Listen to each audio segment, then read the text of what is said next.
নমস্কার বন্ধুরা, আমি অমিত। আপনারা দেখছেন আমার ইউটিউব চ্যানেল আমার পূজারাঙিনা। বন্ধুরা, সামনেই আসছে সরস্বতী পূজা। আমার বাড়িতেও কিন্তু সরস্বতী পূজা হয়। আমিও কিন্তু বাড়িতে খুব ছোট্টবেলা থেকেই সরস্বতী পূজা করে আসছি। দেখো বন্ধুরা, এই বছর আমি নতুন প্রতিমা বাড়িতে আনতে পারছি না। গত বছর যে প্রতিমাটা ছিল সেই প্রতিমাটাকেই আমি সাজিয়ে নিলাম।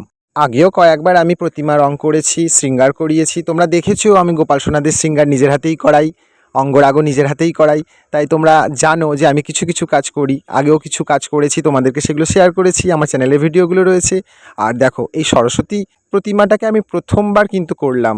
গত বছরের প্রতিমা ছিল, এই বছরে নতুন করে করলাম। এই সমস্ত কাজ নিজের হাতে করাতে একটা আলাদা আনন্দ আছে, তাই না বন্ধুরা? কেমন লাগছে অবশ্যই জানিও কিন্তু বন্ধুরা। টোটাল লুকসটা তোমাদেরকে দেখিয়ে দিলাম। মায়ের সিঙ্গার কেমন হয়েছে অবশ্যই জানিও কিন্তু। আর চ্যানেল নতুন হয়ে থাকলে অবশ্যই চ্যানেলটাকে সাবস্ক্রাইব করে নিও। আর পরবর্তী ভিডিওর আপডেট পেতে অবশ্যই বেল আইকনটাকে প্রেস করে রেখো। আজকের ভিডিও এখানেই শেষ করলাম। তোমরা সকলে ভালো থেকো, সুস্থ থেকো, ভগবানের সেবায় নিয়োজিত থেকো।